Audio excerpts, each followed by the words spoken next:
오늘은 1월 9일 설린교회 유어 예배. 저는 별을 따라간 사람들, 별을 따라간 사람들이라는 제목으로 함께 하나님의 말씀을 나누려고 합니다. 여러분, 캄캄한 밤 보신 적 있으세요? 예, 캄캄한 밤에서 그렇다면 그 캄캄한 밤 속에서 반짝반짝 빛나는 별을 찾아보신 적 있어요? 네. 어디서 봤어요? 놀이터에서. 오, 놀이터에서도 별이 보이는구나. 우리가 살고 있는 도시에는 전기가 내는 빛이 너무 강해서 별을 우리의 눈으로 보기는 힘들어요. 그러나 너무 몇개 볼수 있어요. 조금만 시골로 내려가면 그래도 우리의 눈으로 저 우주 멀리 있는 별들을 볼 수 있어요.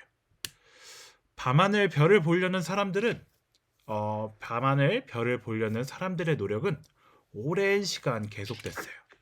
옛날 사람들은 안녕도 보고.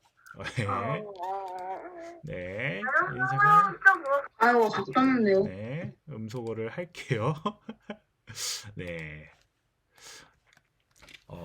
옛날 사람들은 밤하늘에 별자리, 별의 위치들을 묶어가지고 별자리를 관찰하면서 우리의 세계가 어떻게 생겨났는지 또 생각하고 좀 시간이 지나서 망원경과 같은 관측 도구들을 발명했어요.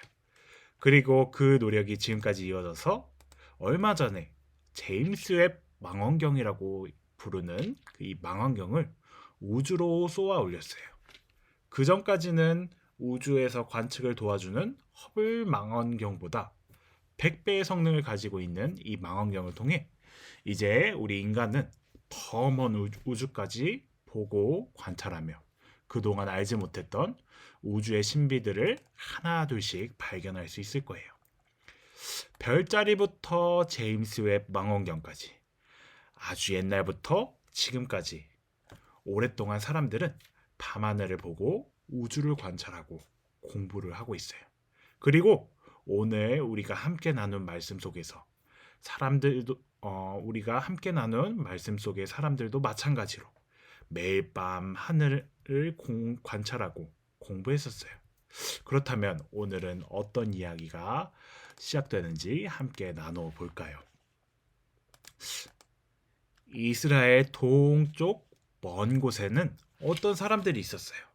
성경은 이들을 동방박사라고 불렀어요. 이 동방박사들은 매일 밤 하늘을 올려다보고 무언가 바뀐 것이 있는지 그리고 그 바뀐 것들을 통해 앞으로 어떤 일이 일어날 것인지 미리 내다보려고 했어요. 그러던 어느 날 매일매일 내다본 밤하늘이 다른 것들이 생겼어요.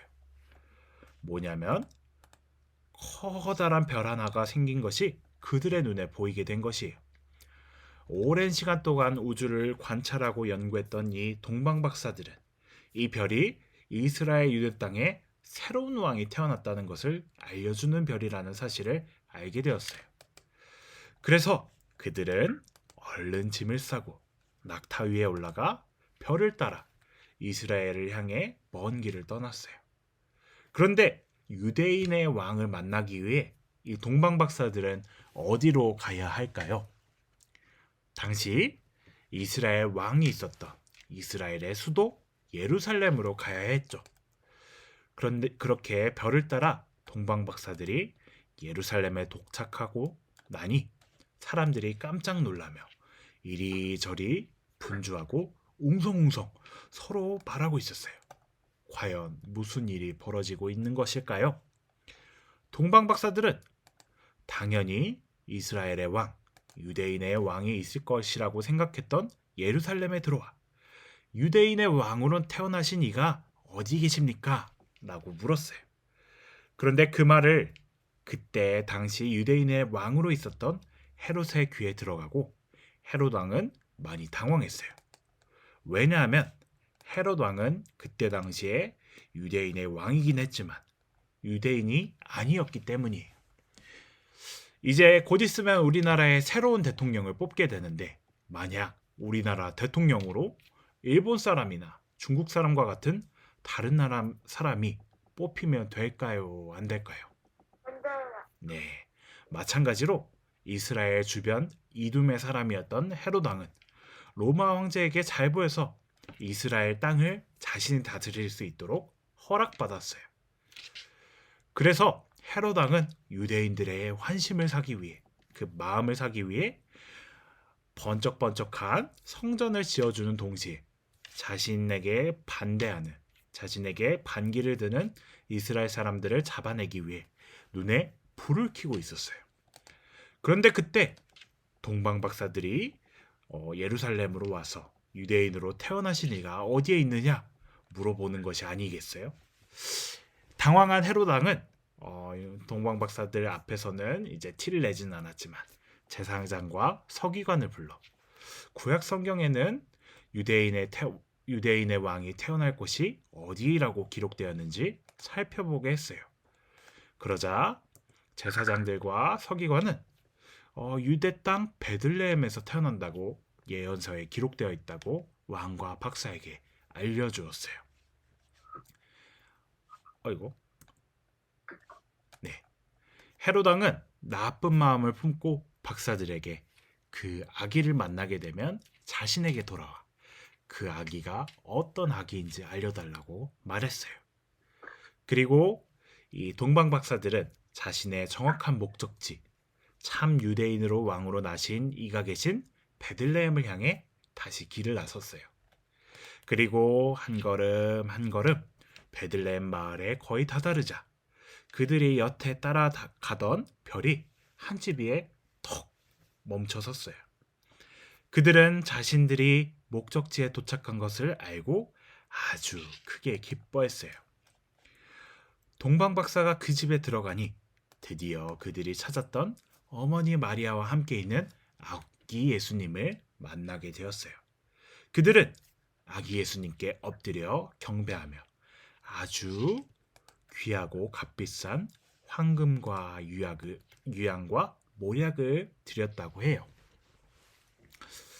그 나이가 많고 공부를 많이 하고 아마 귀족이었을 거라고 생각되던 동박 박사 세 사람이 조그만 집 마국간에서 태어난 아기 예수님을 보고 엎드려 경배하고 그들이 준비한 아주 귀한 선물, 황금과 유약과 모략을 드렸다는 게 참 신기하지 않으세요?